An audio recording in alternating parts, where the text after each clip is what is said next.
My mom was a foster parent for a short time when I was younger. During this time, she fostered about 7 different kids. Most of the time, the stay was pretty short, just long enough for CPS to find a relative that could take the children in. The last kid my mom fostered was a boy 6 years old. His name was Dustin. I remember the day they brought him to our home. He was a very shy and timid boy. I remember when the social worker was introducing him to everyone, he wouldn't speak or make any eye contact.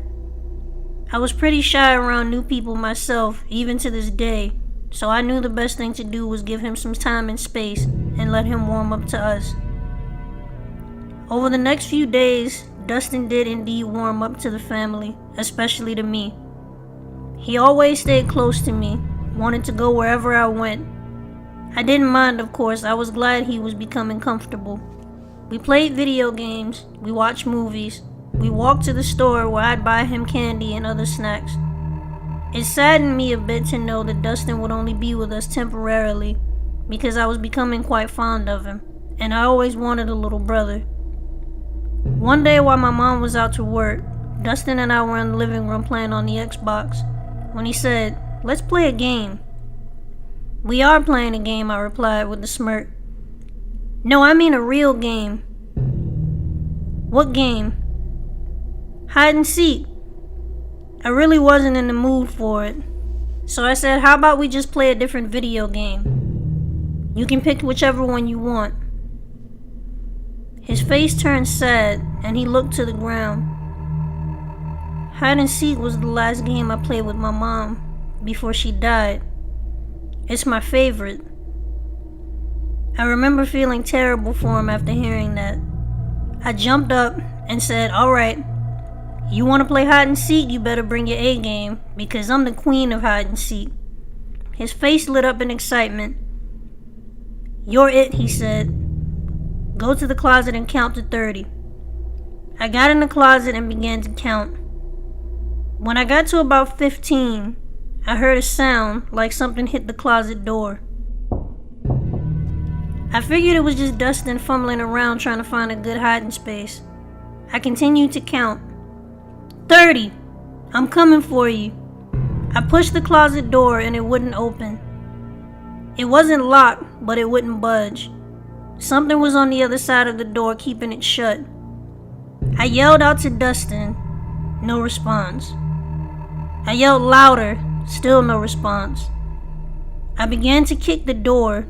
It still wouldn't open. And then from under the door I saw smoke. Something in the house was burning. I kicked and punched the door as hard as I could, still screaming for Dustin. The door began to open just enough for me to peek out. There was a chair wedged up against the door handle. The smoke was filling up the house. I couldn't really make out anything. I kicked the door with every ounce of strength I could muster, and the legs on the chair finally gave, giving me enough space to climb out.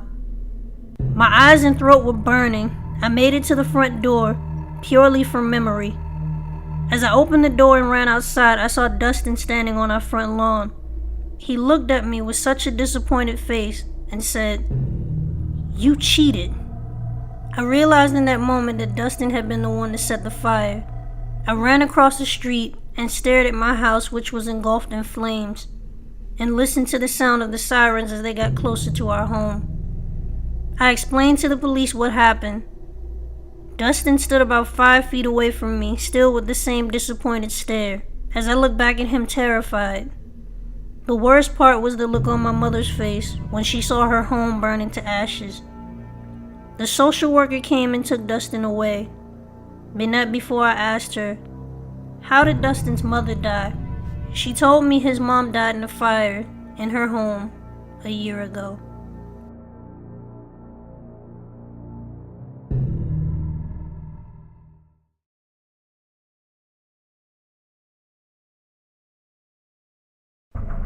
My mom was driving me to visit my cousin Tracy. I was staring out the window, muttering in frustration because I didn't want to go. You see, Tracy used to be my favorite older cousin, but something happened after she came back from her first year of college. She was just different. She dressed different, she behaved different, and she just wasn't much fun to be around anymore. My mom told me that Tracy had been asking me to come visit constantly, but because she lived out in the middle of the sticks of PA, my mom didn't want to make the drive, so she continuously made up excuses, which was completely fine with me. But I guess Mom ran out of lies because she was finally taking me.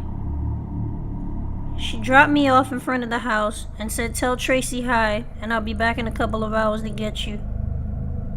I knocked on the door, and after a couple of minutes, Tracy appeared and greeted me with a big smile. The first thing I noticed when we went inside was the house was really strange. She had no electronics that I could see. There were books everywhere and blankets on the floor. She led me to the kitchen where she had tea and cookies laid out. She looked at me, still smiling. "Help yourself," she said. I sat down at the table, and she sat across from me. She didn't say anything, just stared at me. To break the gaze, I picked up a cookie and began to eat. The cookies were very tasteless, so they were hard to choke down.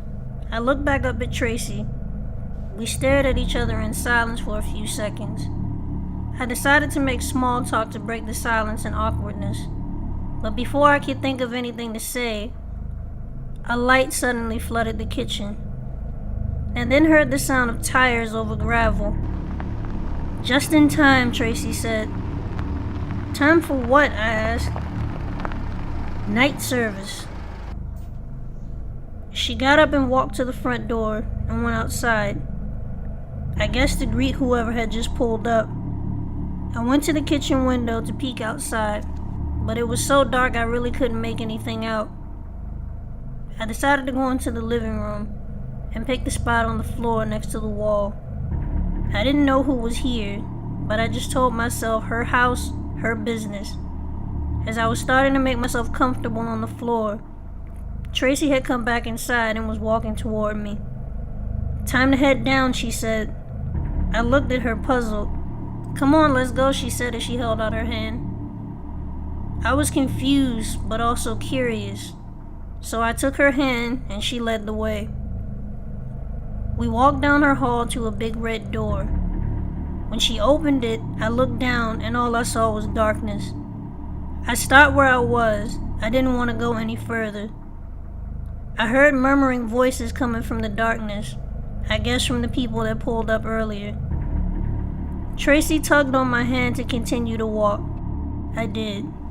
As I began walking forward, I realized that we were going down to the basement of the house. When we got to the basement, I saw a group of people sitting in chairs. They were all wearing robes and they were facing what looked like a podium. The basement was very poorly lit with a few candles. Tracy sat me down in a chair behind everyone. Then the constant murmuring I heard came to a stop when someone wearing a red robe approached the podium. "Tonight we gather. Tonight we rejoice. For with the sacrifice of blood and flesh, we will be reborn." My heart sank into my stomach as these people in hooded robes turned toward me. I heard Tracy's voice through the darkness say that I didn't need to be afraid. "There's a plan for you," she said, "for all of us." I stood up and started inching toward the stairs, but I felt someone grab a hold of my arm. I couldn't see who it was, but they were pulling me forward toward the podium. I began to kick and scream as I felt more hands grabbing a hold of me. As I was struggling, I saw the person at the podium bring out a goblet and a knife.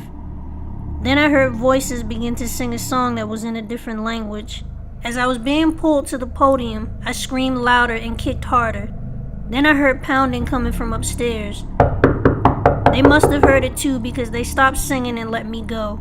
I ran up the stairs as fast as I could. The pounding was coming from the front door. I ran and swung the door open to see my mom. I hysterically tried to explain to my mom what had just happened when Tracy came to the front door. She told my mother that some friends had come by for Bible study and that I had been very rude to them.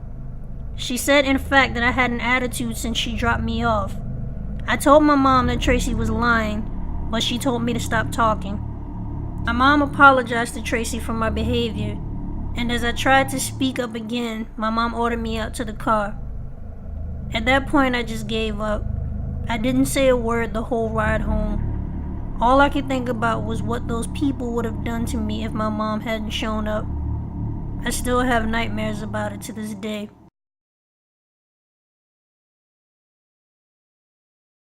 When I was around 10 years old, my grandparents bought a new home. I was really excited about it myself. I loved my grandparents. For a while they were staying at my uncle's house, and I couldn't visit them as often as I'd like. But now that they had their own place, I could come over anytime I wanted, and I did. Soon after they moved into the new place, I started to notice strange behavior from my granddad. My granddad, who was always laughing, joking, and smiling, always a happy-go-lucky guy, became very serious and moody all the time. He didn't laugh much anymore. He also became increasingly skittish. I remember one day, while I was visiting my grandparents, I saw my granddad standing in the basement with his back to the door. Hoping to get him to laugh, I decided to sneak up behind him and scare him. Only I didn't get a laugh. Instead, he spun around furious and screamed at me. He shouted at me to never do that again and go to hell back upstairs before he walked away. I remember feeling hurt and confused because my grandpa had always been like my best pal, and we had done things like this for as long as I can remember. To make matters worse, my grandparents' relationship began to suffer. I thought my granddad was having some kind of midlife crisis or something, but I would soon come to realize it was something much deeper. One weekend while I was staying with my grandparents, I was sitting in the family room watching television when I heard my grandfather quickly running up the stairs from the basement. He was yelling, "What's going on? What happened?" at the top of his lungs. My grandmother, who had been sitting in the kitchen cutting coupons, rushed to my side as she could clearly see in my face that I was scared. "What is wrong with you?" my grandma asked. "Can't you see you're scaring this child?" My granddad looked confused and scared. He didn't answer my grandmother right away, just stared at the both of us, then began to cry. I didn't know what to make of the whole situation. Through his tears, he began to talk. He said that he was sitting in the basement when he heard the sound of heavy footsteps coming from above him. He said it sounded like someone was running, followed by a very loud bang, then a blood-curdling scream, at which point he came running up the stairs. My grandmother and I looked at each other puzzled. Neither of us had heard any of this, but my granddad was certain he heard what he heard. My grandparents separated soon after this incident. He went back to stay with my uncle. I believe my granddad had gone crazy, that is until I had my own experience in the house. Late one night, while I was visiting Grandma at the house, I woke up to screaming voices coming from the hallway. I heard a man and a woman having a very heated argument. At first I figured my grandfather had come by and he and my grandma got into a fight. But then I heard something that I knew for sure didn't come from my grandparents. The two people arguing were cursing at each other. In my 10 years on this earth, I had never heard either of my grandparents curse. I began to tremble in my bed when I also realized that neither of these voices I was hearing sounded like my grandparents. I didn't recognize these voices at all. Then I heard a sound that made my blood run cold, followed by a huge loud thud against my door. A few seconds later, a foul stench came over my room. I had never been so terrified in all my life. I was frozen in fear, didn't know what to say or do. Then my door flew open and my grandmother rushed inside. She grabbed me by the arm and ran out the bedroom, then out the front door to the car. We were both in our bedclothes as we jumped in. Grandma took off in full speed. The whole time she was driving, she was muttering something to herself. I soon realized that she was actually praying. We rode to my uncle's house, and my grandfather answered the door. I watched as Grandma collapsed in his arms crying, repeating over and over that she was sorry she didn't believe him. After Grandma settled down, she told Grandpa what she heard in the house, or rather what we heard in the house. They decided right then and there that they would never step foot back in the house ever again. The next day, Grandpa paid some men to pack up their belongings, and Grandma started the process to sell. This situation did put financial strain on the both of them, and they both moved back in with my uncle. But after some time passed, my grandparents were back together, and their relationship was better for it.